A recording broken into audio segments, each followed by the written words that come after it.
Josiah, just a month into practice, what do you know about this team? What have you learned about this team? We are very good.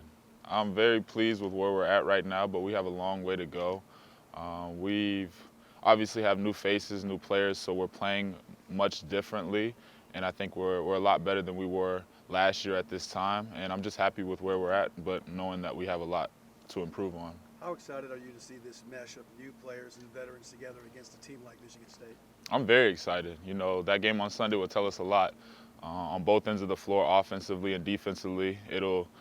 Michigan State is a tough, hard-nosed team just like ourselves, but they're just wearing a different jersey. So I'm excited to get to play against guys who aren't wearing Tennessee uniforms, and I know everybody in the locker room is, but it'll tell us a lot about where we're at and how we need to improve. What are the things you get out of a road exhibition, opposed to when you guys usually host those here or neutral site last year? I think it tells you a lot, especially for the guys who've never been in a college atmosphere, let alone a college road atmosphere. I'm glad that fans are allowed to come this year, and I'm excited. I know that everybody's going to be prepared, but obviously there's nerves and things that you can't emulate in practice without fans, especially hostile fans, so I'm looking forward to it. What's the difference between playing a Power 5 team and kind of a mid-major or scrimmaging, I guess? I would just say maybe the competitive level. Sometimes in the past where we haven't, scrimmaged a Power 5 team, kind of like a Division II, Division III team, it's not as competitive as maybe you want it to be. But I know Michigan State, based on what they were able to do last year and how our scrimmage went last year, that it would be very competitive.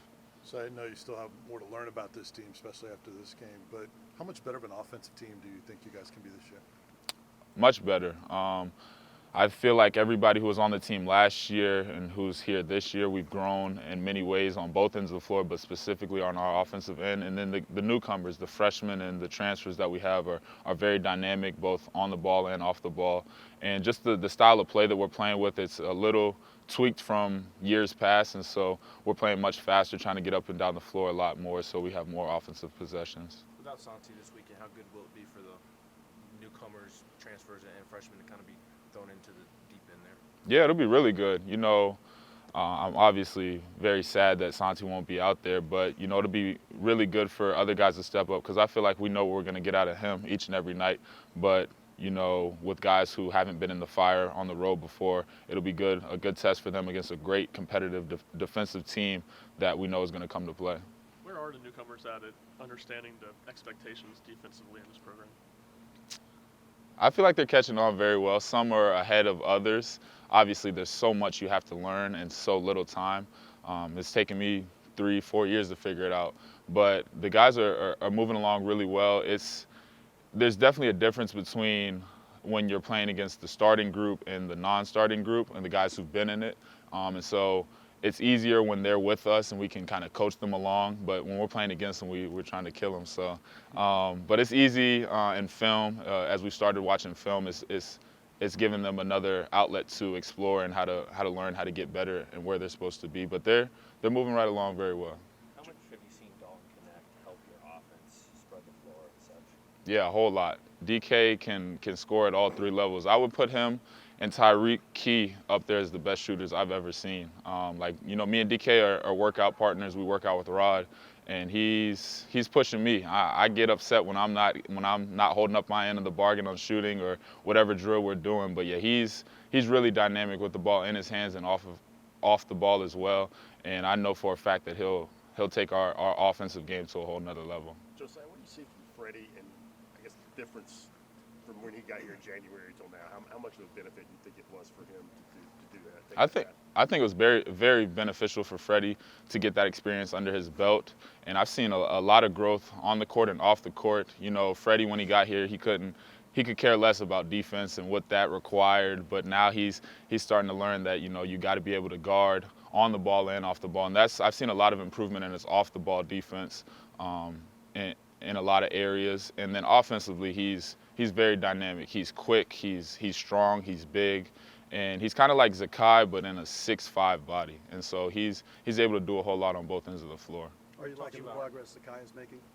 Say that one more Are you time. liking the progress Zakai is making? I am. Zakai, watching him practice and work out, you would have never known that, you know, he had an ACL tear however many months ago before. But, you know, I've seen him work endlessly with Chad and G, and there's a guy named JD over at the football complex, and he's working, doing 3 or 4 rehab times, scheduling day in and day out. So I'm not surprised. Well, I am surprised, but, you know, the proof is in the pudding, and he's been putting in the work to get to where he's at right now.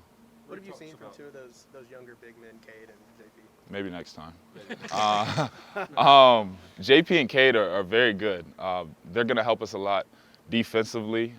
Cade is really dynamic. I know they had talked about, you know, when Cade first got here, redshirting him, but, you know, the way he's been playing and practicing, I have to guard him because I'm usually at the 4 spot, and so I know what it takes to go against him each and every day, and I know it's a challenge. You know, I have to bring my A game because he's real physical, he's fast, he knows what we need to do on both ends of the floor, and he's a really good connector on both ends of the floor. And then JP is really, really talented. He's got a lot of great skill, got a lot of great length. You know, at 7 feet, he's able to move and stay in front of guards and get to where he wants to on the floor. But, you know, they realize they have a long way to go, but they've been very impressive so far.